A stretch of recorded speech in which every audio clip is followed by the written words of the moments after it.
Hello student, I am Prachi. So today's our topic is which programming language is best for placement.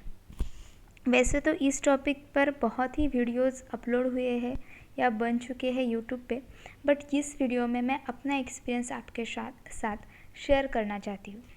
तो programming language तो बहुत होते हैं, Python हो गई, जावा हो गई, सी हो गई या C++ हो गई, बट हमें अपनी एक ऐसी लैंग्वेज बनानी पड़ती है, उसके ऊपर हमें कमांड रखनी पड़ती है जो कि हमें प्लेसमेंट के लिए ईजी हो। अब जो स्टूडेंट CSIT के होते हैं उनके लिए तो ये सभी लैंग्वेज ईजी जाती है, बट जो स्टूडेंट कोर ब्रांच स्टूडेंट होते हैं उनके लिए सीखना थोड़ा बहुत मुश्किल होता है। अब जब हम फर्स्ट ईयर में होते हैं तब हमें M1 M2 होता है, तो उस टाइम पे हम इस पर फोकस नहीं कर पाते, लेकिन हम जैसे भी सेकेंड ईयर या थर्ड ईयर में जाते हैं तब हमें लैंग्वेजेस करना स्टार्ट कर देना चाहिए, सीखना लैंग्वेजेस को सीखना स्टार्ट कर देना चाहिए। अगर आपने नहीं भी स्टार्ट किया तो भी चलेगा, अगर आप थर्ड या फाइनल ईयर में भी करते हैं, बट उसे कंसिस्टेंसी से हमें करना है। तो आज हम इस वीडियो में यही देखेंगे कि जो नॉन CSIT स्टूडेंट्स होते हैं उनके लिए कौन सी लैंग्वेज हमें बेस्ट होती है या कौन सी लैंग्वेज हमें करनी चाहिए। वैसे भी जो कि CSIT के स्टूडेंट्स होते हैं उनको भी जो लैंग्वेजेस होती है उनमें से उनको कौन सी करनी चाहिए ये भी हम देखेंगे। बट जो कोर स्टूडेंट होते हैं उन्हें ये हार्ड जाता है जावा सीखना, C++ सीखना, बिकॉज ये बहुत जो लैंग्वेज है ये ऑब्जेक्ट ओरिएंटेड प्रोग्रामिंग लैंग्वेज है। तो हम पहले C सीखते हैं, उसके बाद में जावा सीखते हैं या पाइथन सीखते हैं। तो ये जो जावा होती है एज़ कम्पेयर टू पाइथन ये थोड़ी सी हार्ड होती है। तो इसमें क्या होते हैं, क्लासेस होते हैं, सेम C++ में भी ऐसा ही होता है। तो आज हम क्या क्या देखेंगे, बिगिनर्स अगर आप है कोडिंग में तो हमें क्या करना चाहिए, और जो कॉमन थिंग्स होती है ऑल लैंग्वेजेस में वो क्या होती है। उसके बाद अगर आप नॉन CSIT स्टूडेंट्स हैं या कोर स्टूडेंट है, और डिपेंड ऑन कंपनी हमें कौन सी लैंग्वेज सिलेक्ट करनी चाहिए, और हम देखेंगे कि पाइथन के बेनिफिट्स क्या है और जो डिफ़िकल्टीज आती है स्टूडेंट को कोडिंग करते समय वो क्या होती है। तो हम पहले बिगिनर्स की बात करेंगे, जो कि स्टूडेंट होते हैं वो जिन्होंने अभी अभी स्टार्ट किया है प्रोग्रामिंग करना, तो वो क्या करें। तो वो तो पहले C सीखते हैं, कोई भी स्टूडेंट हो वो पहले C सीखता है, अगर C नहीं सीखता तो वो जावा भी सीख सकता है। अगर हम जावा पहले सीखते हैं तो उसके बाद हमें बाकी की लैंग्वेज सीखना आसान होता है। तो अगर हम पहले जावा सीखते हैं उसके बाद में पाइथन सीखते हैं या C सीखते हैं या C++ सीखते हैं तो वो हमें उसके कंपैरिजन में वो बहुत ही इजी लगती है। बट हमें क्या करना है, हमें ऐसे बहुत सारे लैंग्वेज सीख कर कन्फ्यूजन नहीं करना। हाँ, हमारे नॉलेज के लिए हमें ये सीखना है, बट हमें प्लेसमेंट के लिए एक ही लैंग्वेज को चूज़ करना है, उस पर ही हमें कोड करना है। जब आप फाइनल ईयर में जाते हैं तब आपको ये सब समझ में आता है, बट आप जब सेकेंड ईयर या थर्ड ईयर में होते हैं या तब आपके माइंड में बहुत सारा कन्फ्यूजन होता है कि हमें कौन सी लैंग्वेज करनी चाहिए। तो उन्हीं स्टूडेंट के लिए मैंने आज ये वीडियो बनाया है।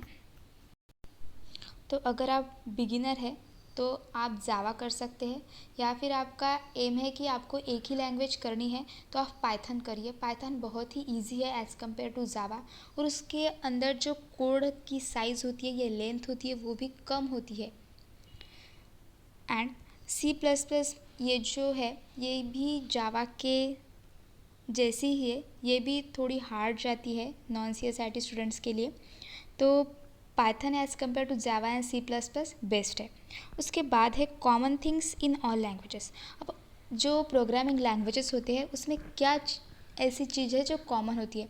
एक तो हमारे लूप्स हो गए, दूसरे हमारे कंडीशनल स्टेटमेंट हो गए, एरेज हो गए, ये सब कॉमन रहता है सभी लैंग्वेजेस में। अगर आप ये वीडियो फर्स्ट ईयर के स्टूडेंट देख रहे हो तो मैं आपको बताना चाहती हूँ कि आप फर्स्ट ईयर में M1 M2 पे बहुत ज़्यादा फोकस करिए। उसके बाद जब आप सेकेंड ईयर में जाते हैं तब आपको टेक्निकल पे ज़्यादा फोकस करना चाहिए। मतलब अगर आप कोर कंपनीज़ में जाना चाहते हो तो आपको इलेक्ट्रिकल, सिविल या मैकेनिकल के जो सब्जेक्ट होते हैं उनके ऊपर फोकस करना चाहिए, और अगर आप IT कंपनीज़ में जाते हो तो आपको उस सब्जेक्ट पे फोकस करना चाहिए। बट अगर आप कोर ब्रांच के स्टूडेंट हो और आपको फिर भी IT कंपनीज़ में जाना है तो आपको बोथ सब्जेक्ट पे ऊपर फोकस करना है। अब ये जो टाइम है इसमें क्या है कि हमें स्किल पर्सन बनना है। इसमें क्या करना है, हमें एक स्किल होके बस बैठना नहीं है, हमें दोनों स्किल आनी चाहिए। मगर अगर आप कोर ब्रांच स्टूडेंट है तो आपको जो आईटी कंपनीज होती है उनमें जो स्किल्स होता है वो भी हमें आना चाहिए। इसलिए हम लैंग्वेज भी सीखते हैं, मतलब हमारे लिए बहुत अपॉर्चुनिटीज़ होती है जो कि कोर ब्रांच स्टूडेंट होते हैं। अगर आप इलेक्ट्रिकल ब्रांच से रिलेट करते हैं तो आपको बेसिक फंडामेंटल्स आनी चाहिए। मशीन के जो कंसेप्ट है वो आपको पता होने चाहिए, और जो पावर सिस्टम है उसका सब आपको पता होना चाहिए। ये जो हुए टेक्निकल पॉइंट। अब आप आईटी का भी आपको पता होना चाहिए। इसके लिए हमें करनी पड़ती है लैंग्वेजेस, प्रोग्रामिंग लैंग्वेजेस। तो आप सेकेंड ईयर या थर्ड ईयर से ही इसे स्टार्ट करना चाहिए। उसके बाद हम देखेंगे पॉइंट डिपेंड्स ऑन कंपनी। अब जो डिफरेंट टाइप्स कंपनीज होती है, जैसे कि सर्विस बेस्ड कंपनीज होती है और प्रोडक्ट बेस्ड कंपनीज होती है।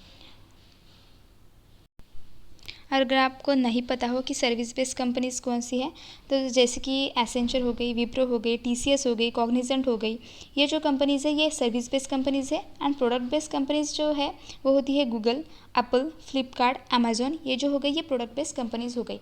अगर आपको प्रोडक्ट बेस्ड कंपनीज में जाना है तो आपको जावा पे कमांड रखनी होगी। अगर आपको सर्विस बेस्ड कंपनीज में जाना है तो आपको पाइथन पे कमांड रखनी होगी। बट आपको जब आप जावा सीखते हैं उसके बाद में अगर आप पाइथन सीखते हैं तो वो आपके लिए बहुत ही बेनिफिट होगा, क्योंकि पाइथन सीखना बहुत ही ईजी है, उसके अंदर कोड करना बहुत ही ईजी जाता है। मैं आपको पाइथन के बारे में बताना चाहती हूँ। अगर आप पाइथन करते हैं तो आपको हेल्प किस में होगी, मशीन लर्निंग हो गया, आर्टिफिशियल इंटेलिजेंस जैसे कि एआई हो गया, वेब डेवलपमेंट हो गया, तो इसमें पाइथन आपकी हेल्प करेगा। अगर आपको ऐप डेवलपमेंट या वेबसाइट डेवलपमेंट में जाना है तो आपको जावा से हेल्प होगी। बट आप अगर बिगिनर है या कोर ब्रांच स्टूडेंट है, आपको लैंग्वेजेस में पहले इंटरेस्ट नहीं था लेकिन आपको आईटी कंपनीज में जाना है, तो मैं प्रीफर करूँगी या मेरा सजेशन ऐसा है कि आप पाइथन करिए, पाइथन के साथ कोड करना स्टार्ट करिए। उससे क्या होगा, आपका एक कॉन्फिडेंस बिल्डअप होगा कि आपको प्रोग्रामिंग आती है। अगर आप जावा भी करते हैं तो कोई भी टेंशन नहीं है, उसके बाद भी हम पाइथन कर सकते हैं। जावा हमें इंटरव्यू में बहुत ही हेल्प देगा, क्योंकि जावा के जो कंसेप्ट है वो बहुत मतलब बेस्ट कंसेप्ट होते हैं जावा के। अगर आपको उसको सीखते हैं तो उसमें आपको इंटरेस्ट आने लगता है, और आप उसके जब कंसेप्ट जानते हैं तो इंटरव्यू में आपको वो कंसेप्ट पे क्वेश्चनिंग आती है और उसके आंसर देने में आपको आसानी होगी। बट आपको अगर कोड लिखना है और आपको अब नहीं समझ में आ रहा कि मैं कोड कैसे लिखूँ, ये क्वेश्चन आया, तो आप पाइथन प्रेफर करिए। बिकॉज पाइथन के जो कोड होते हैं वो बहुत ही शॉर्ट कोड होते हैं, इससे आपको प्लेसमेंट के एग्ज़ाम में हेल्प होगी।